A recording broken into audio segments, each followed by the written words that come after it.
Hey everyone, it's time to take a quick break from the Mega Man series and talk about something new. Mega Man and Castlevania, while being very different series on the whole, do share a lot of similarities.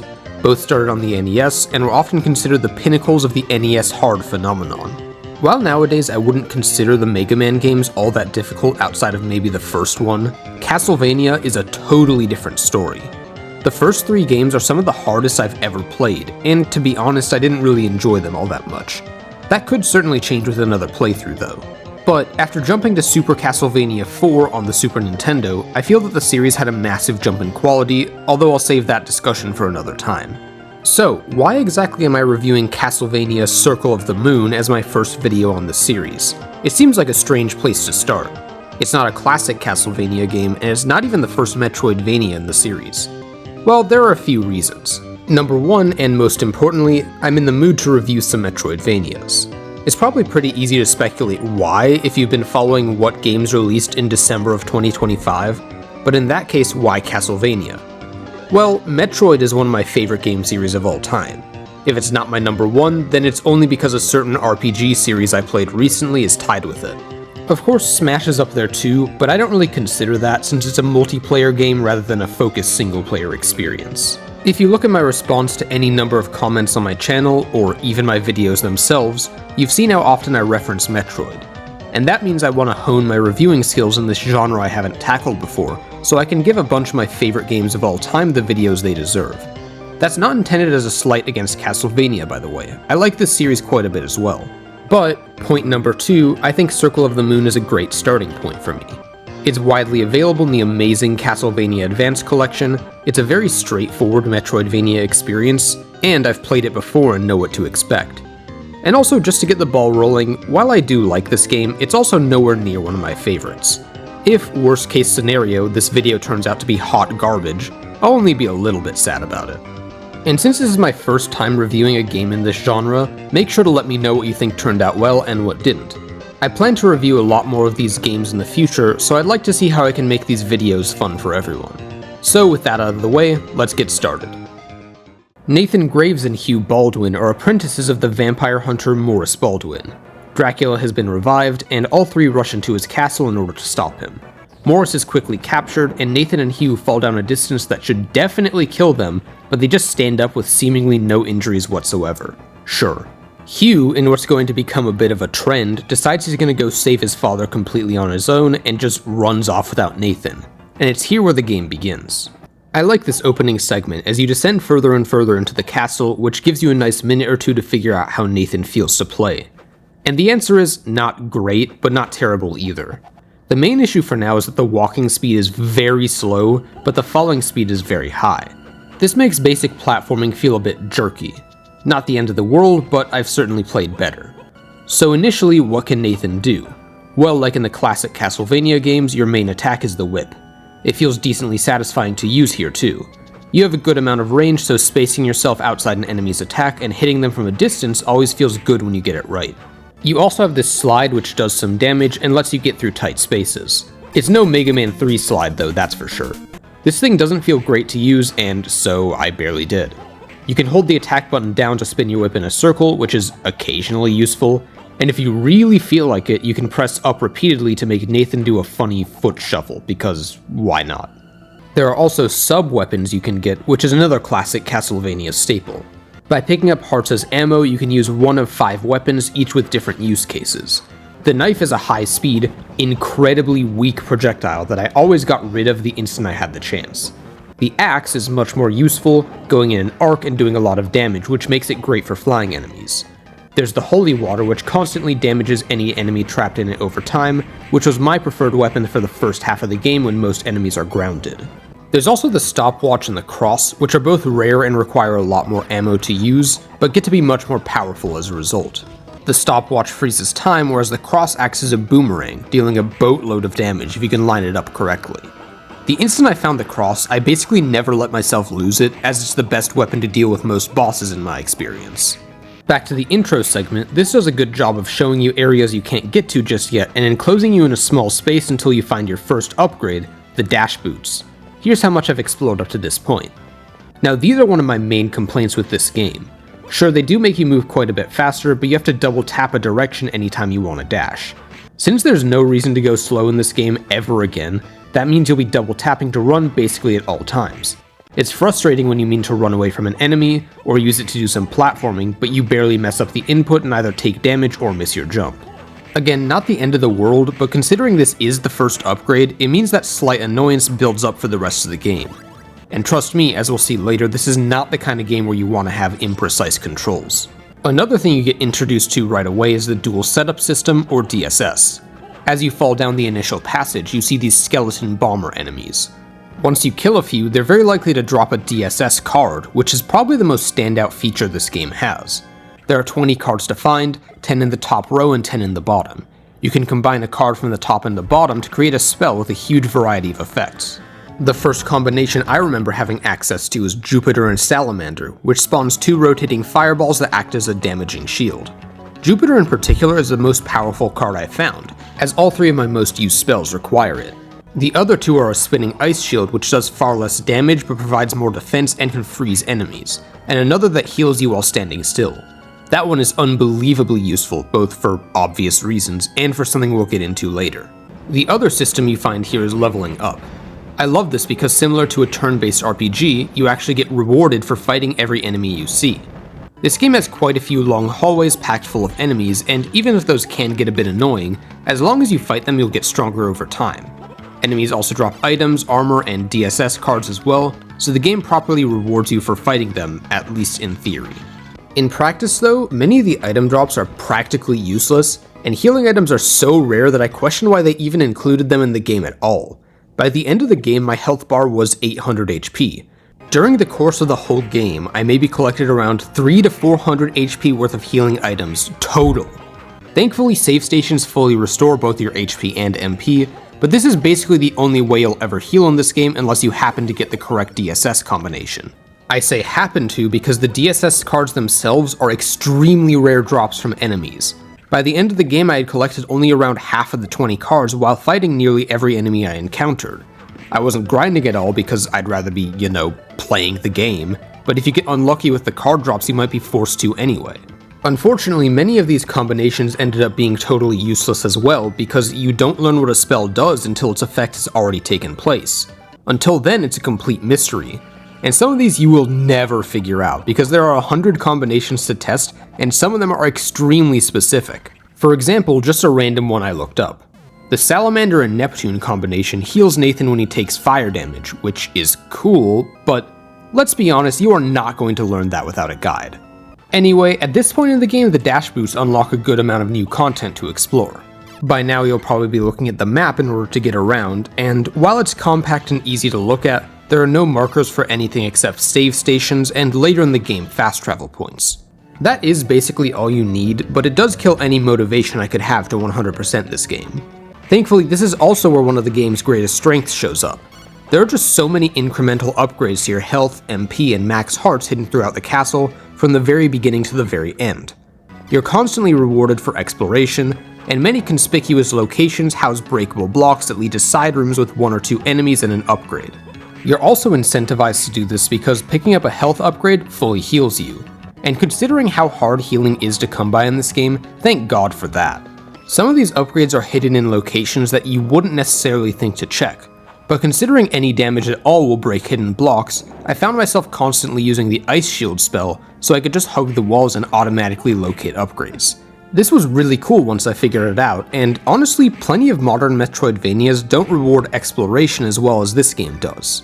It was around here that I found the first boss door, conveniently marked with a bright blue outline so you can't miss it. The first boss, Cerberus, is okay. It becomes invincible pretty often for some reason, which is kind of annoying, but it's a fine enough introduction. I did die here once because it stays off screen a lot of the time, making the attacks hard to predict. Luckily, it's right next to a save point, which are relatively common in this game, so you usually won't have to replay too much if you happen to die. Usually. After beating Cerberus, you get the double jump, and this is where the game really begins. Now that you have the double jump, you can finally exit the starting area, climb up a long vertical passage, and reach the main connective tissue of the castle, the audience room. You'll be coming back to this area a few times over the course of the game, so get used to seeing this background.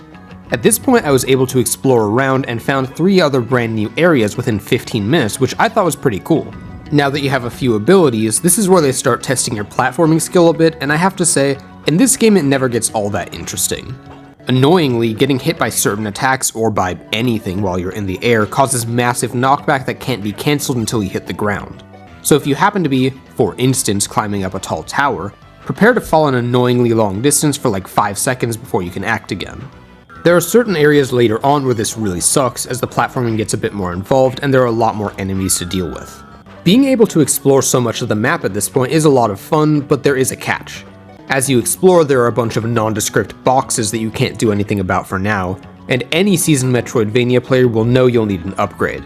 I mean, this is a Metroidvania after all, and backtracking to locations you know you can use a new upgrade on is an integral part of the experience.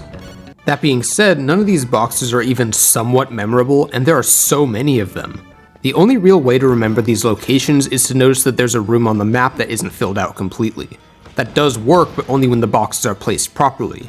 Sometimes if you walk into the box, you fill out another square on the map. Now you have no way to tell that this area is a place you have to come back to later. There's even one irritating instance where the only path forward is behind one of these random boxes. But after exploring the audience room enough, you'll stumble into the Necromancer.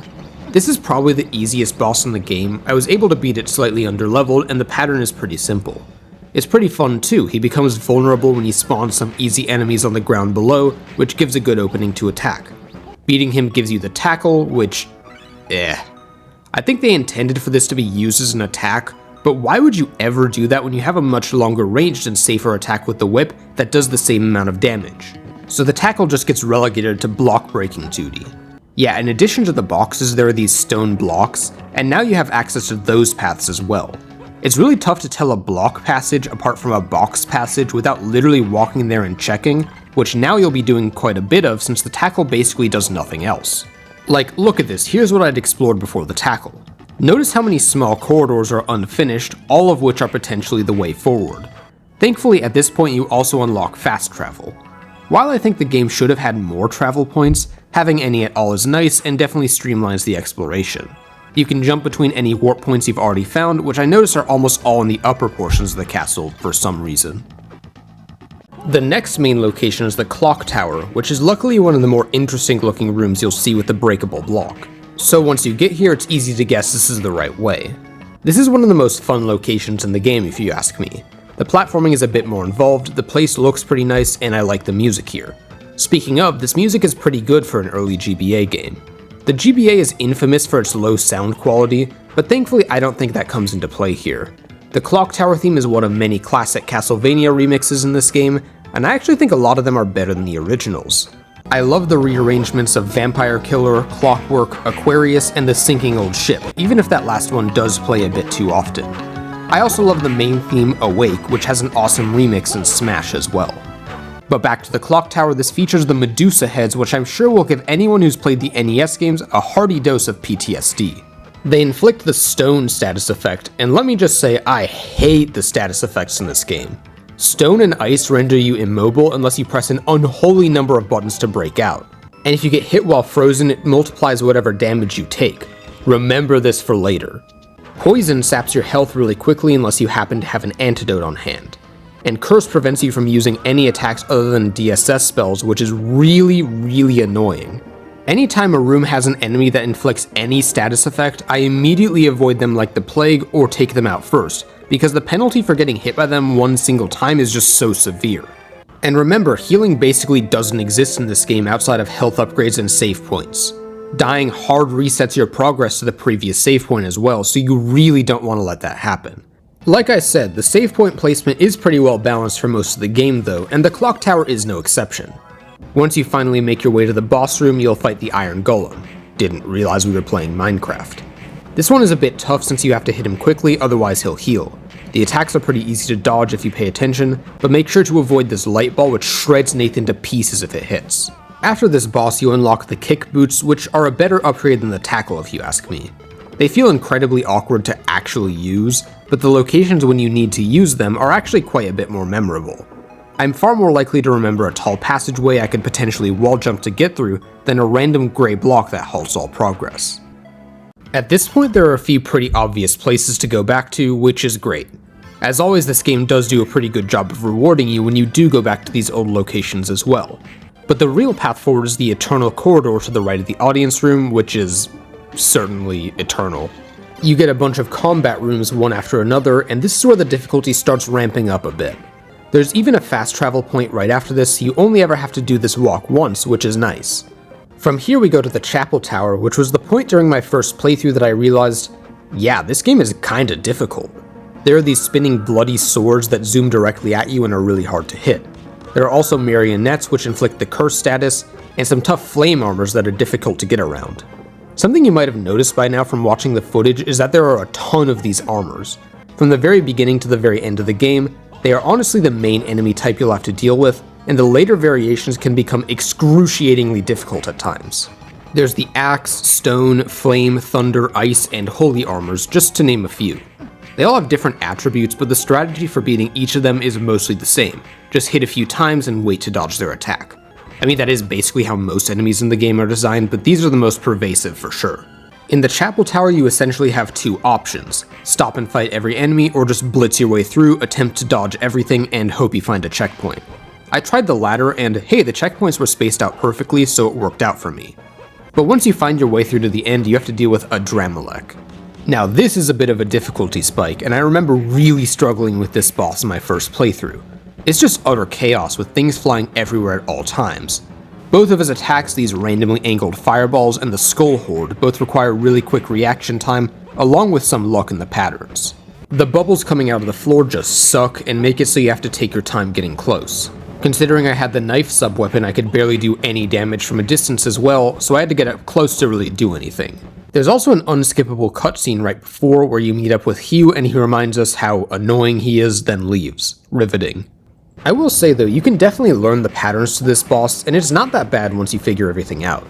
Honestly, this time around I didn't mind this boss too much, but boy do I remember how much I hated it before. And beating this boss gives you no power-up? Fantastic. Literally all that happens is these green doors getting destroyed. You may have come across these before while exploring, and they do have an interesting design which makes it somewhat memorable, I guess. But there are 3 locations to go check, and only one of them actually lets you continue, with the other 2 having impassable obstacles right after them. That's just really annoying, honestly. Luckily, the trek back down the Chapel Tower is much simpler than the way there, so you can get right back into exploring. But considering you don't have anything new you can actually do, this just feels like a chore. Next up, it's time to check out the Underground Gallery. This is where they play the Aquarius remix, so that alone made me like this area quite a bit. I like this one heart max up challenge where you set a platform in motion, then have to circle around and catch it to be able to slide into the passage. I actually really like how this area is designed too. There's a few vertical passages that splinter into a bunch of horizontal paths, some of which contain optional pickups and some that let you progress. In general, I appreciate that all the areas in this game feel distinct in both the visual design and structure. But oh boy, the boss of this area is the Dragon Zombie.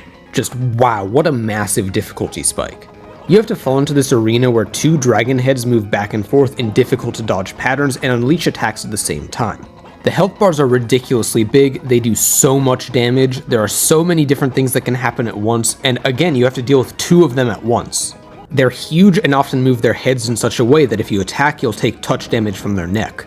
There are specific corners you can stand in that make it harder for them to hit you, but that doesn't make them even somewhat easy.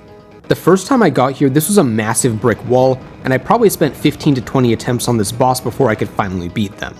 Not only that, I had to look up a way to cheese the fight entirely.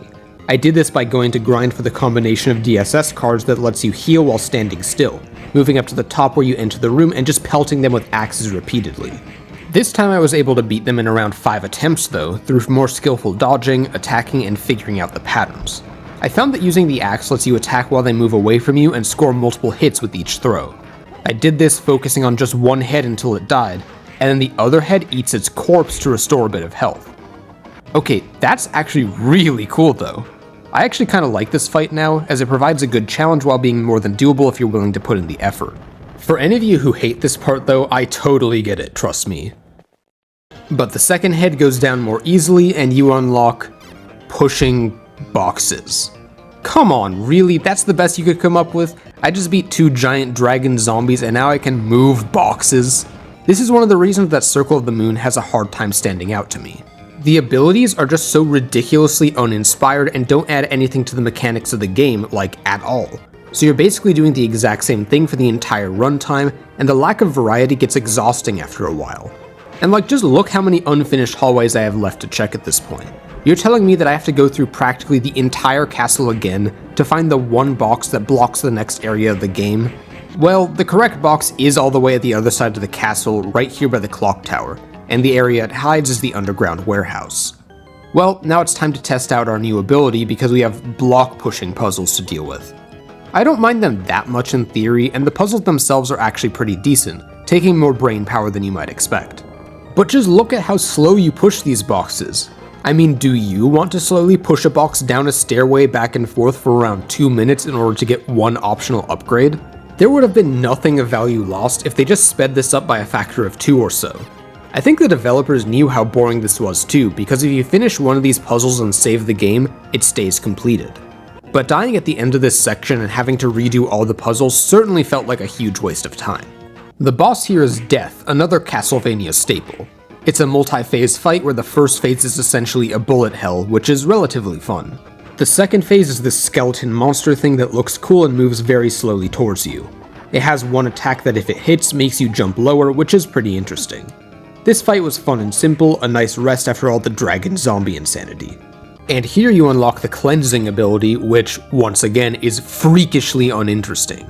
Before this point, you may have found the underground waterway, a hellish set piece where the ground is covered in poison which damages you over time, and there are ice armors which essentially one-shot you if you ever get frozen. I actually spent a crazy amount of time on my first playthrough attempting to play through this section early, because it was behind one of those green doors that unlock when you beat a Dramelech. Considering I had never even found the 2 other green doors before that, I assumed this was the only path forward and beat my head against the wall for upwards of 30 minutes before giving up. And what this cleansing ability does is turn the poison in this section into water. Yep, that's literally it. Nothing more than a glorified key that lets you enter this one single section without immediately dying. There's no way it's only me who finds this to be exceedingly boring and monotonous progression for a Metroidvania game, right? The waterway is one of the more interesting sections in the game though. We have some puzzle-heavy traversal with these steps you can swap between 2 positions with nearby levers. Sure, this sounds cool, but anytime you hit these, they have to play an unskippable cutscene for some reason. It takes so long and drags down the pace because you'll have to hit these something like 20 times and it really adds up. This is also the hardest area you've seen so far, as expected. There is one save station in the area, but it's easy to miss, so if you die it takes a very long time to get back to where you were. And the cruelest part is they even put this ice demon mini-boss in the very last room in a dead-end corridor with 1 pickup. Seriously, do not go here until you've already cleared the area because like I said, the freeze effect makes the next hit do ridiculous damage. If you're unlucky, the demon might just show up and basically one-shot you, forcing you to repeat 10 minutes of gameplay. While I think the puzzle-based design is pretty cool and there are a lot of great secrets to find in this section, it's really just not all that fun to play. And capping off this area is one of my least favorite bosses in the game. Camilla is the sorceress who decided to revive Dracula because she's evil, I guess. Before this fight, she decides to try to turn Nathan over to their side in a very awkwardly written, unskippable conversation. When Nathan refuses, she turns into a giant monster, which actually has a pretty cool design. But man, is this not a fun fight. Since she spends the majority of the fight floating around and often going off screen, it's really hard to see most of her attacks coming. And you often have to jump, double jump, and attack to actually hit her, meaning the fight goes by pretty slowly. With the cross sub-weapon, which you do have access to by this point in the game, you can do a ton of damage. So it's not super difficult or anything, even if it did take me a few tries. I appreciate that they did try something pretty different here, but for me it wasn't all that fun. Thankfully, by beating Camilla, you unlock an actually useful upgrade, easily my favorite in the entire game, the Rock Feather. Huh, I didn't realize we were playing Zelda. This lets you zoom upwards at crazy speeds, essentially letting you fly anywhere you want. But there is a cost, if not for the player then for Nathan himself. Severe brain damage. Ow! This upgrade is a ton of fun, and lets you unlock the rest of the castle, meaning you know what time it is, endgame cleanup. I'm gonna be honest, there's no way I'm ever going to 100% this game. The completion percentage doesn't track your items from what I can tell, only the map tiles you've filled out. Since the map also does a bad job tracking what items you have and haven't picked up, it would just be a horrendous experience anyway. But considering how fun the rock feather can be, I still decided I wanted to go through most of the castle and grab whatever pickups were easy to find. Like I said earlier, the ice shield spell is great at breaking hidden blocks in the walls, so in combination with the new upgrade, it's easy to hug all the walls and accidentally find a bunch of secrets. And you will need all the pickups you can get for the last few sections of this game, because from here the difficulty becomes some of the highest I've ever played in a Metroidvania. Well, at least one that came out before 2016 or so. Our next location is the Observation Tower, which is at the very top of the castle, making great use of your new ability. And wow, this is an absolute gauntlet. There's only one save point in this whole area, and it's near the very beginning, which is by far the easiest part, by the way. After that extremely brief respite, you have a section that feels straight out of the NES games. It's a long linear passage with a bunch of twists and turns where you're nearly forced to stop and fight every single enemy on your way to the boss. My first time through here, I literally made it all the way to the end, exploring and collecting everything I could find until I found the boss door. And I had basically no health remaining, so obviously I'm not going in there just yet. But considering that, like I said, there is no save point after the very beginning of the climb up the tower, my only option was to run all the way back without getting hit more than 2 times in order to save my progress. And that progress was definitely worth saving, as I gained a few levels and explored literally the whole area except one very specific room.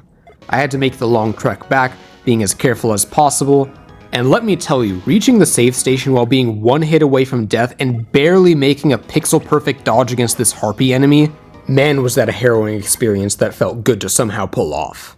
On my way back, I decided to go into that very specific room I mentioned. There's this devil mini-boss that kills you in like 2 to 3 hits while having attacks with the most insane hitboxes you've ever seen. And what's hidden behind it? The only way out of here, a warp room. Hiding that behind the devil is cruel, and it put me off from attempting to go in there until I had already saved all my progress. But after that, I was able to finally make it to the boss of this area. And in a twist that absolutely everyone was expecting, it's Hugh. Yeah, Hugh has shown up a few times, usually right before you fight a boss. He barely has anything interesting to say except getting mad at you for trying to claim his glory. His words, not mine.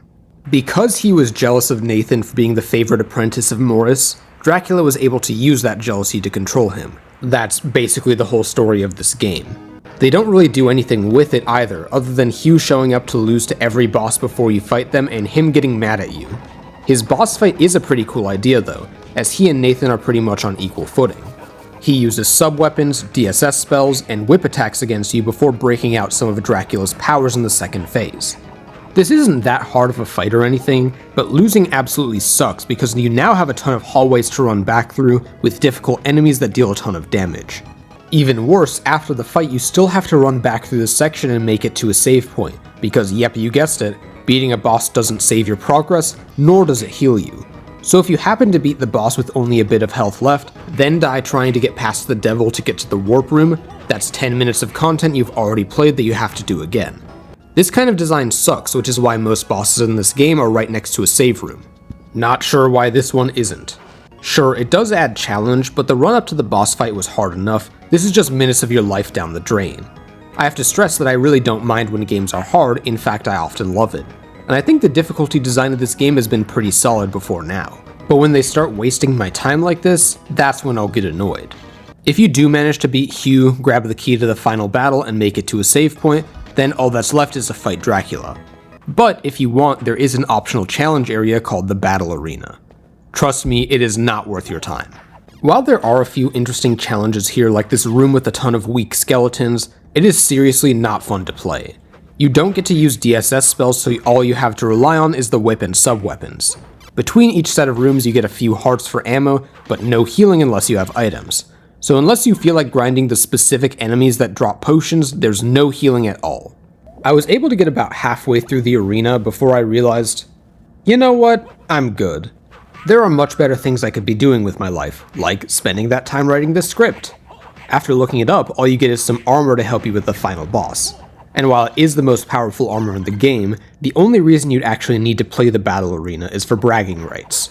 If you can beat it, clearly you don't need that armor anyway. Well, that's what you'd think, but the final fight against Dracula is considered one of the hardest parts of the entire Castlevania series.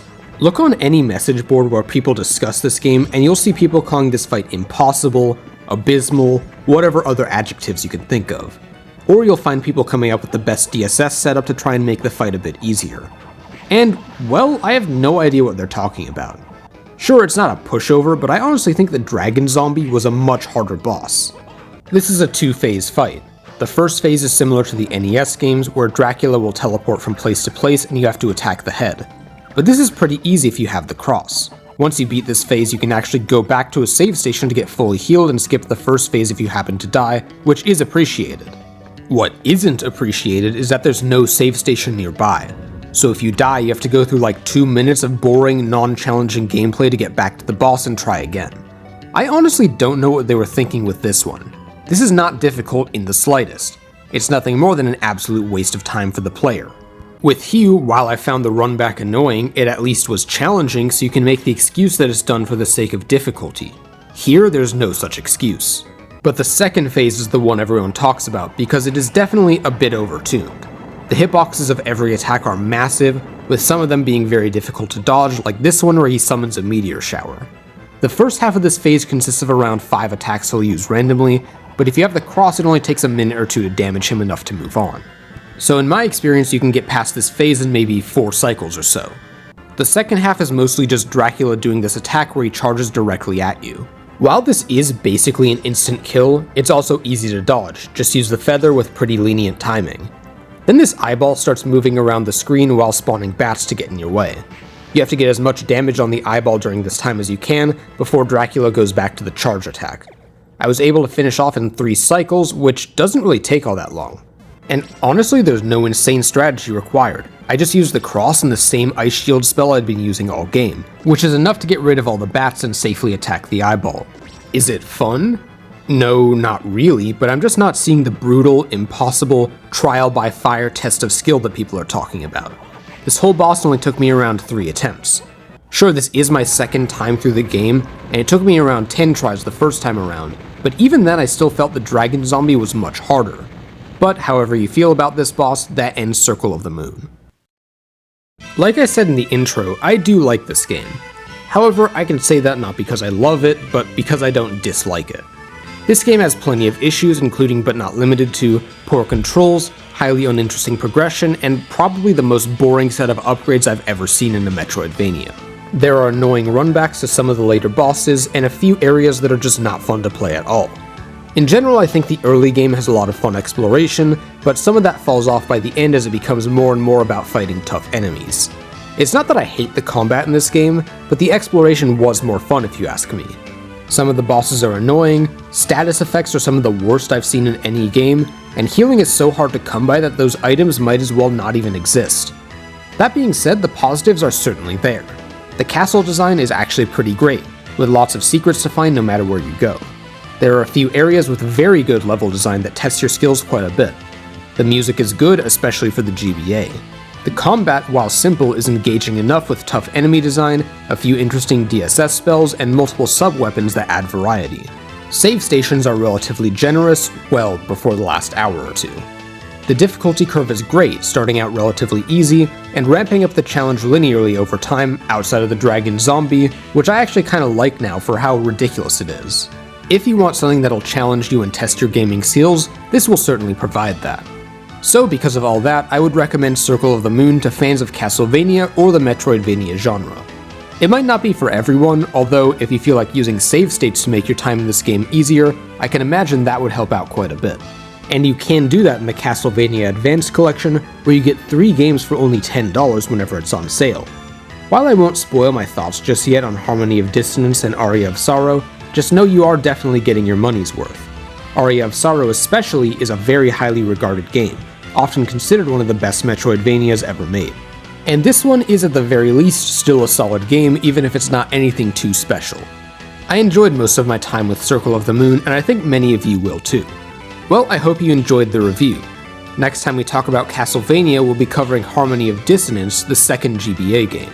This one has a somewhat mixed reputation, with plenty of fans and plenty of people who just don't like it for a bunch of different reasons. But before you get to hear what I think of that game, it's time to finally cover Mega Man 6. I've already replayed that game for the review, and let's just say my previous opinion of it has been strongly reaffirmed. I also purchased a capture card during Black Friday, which means from now on the footage will look significantly better. And that means the possibilities for what I can review on this channel have opened up quite a bit. There was another more modern game I was going to review around a month or two ago, but when I tried to record gameplay it looked absolutely terrible. So look out, because in the future I'll be branching out to even more series. But that's it for today. See you in the next video, and thanks for watching.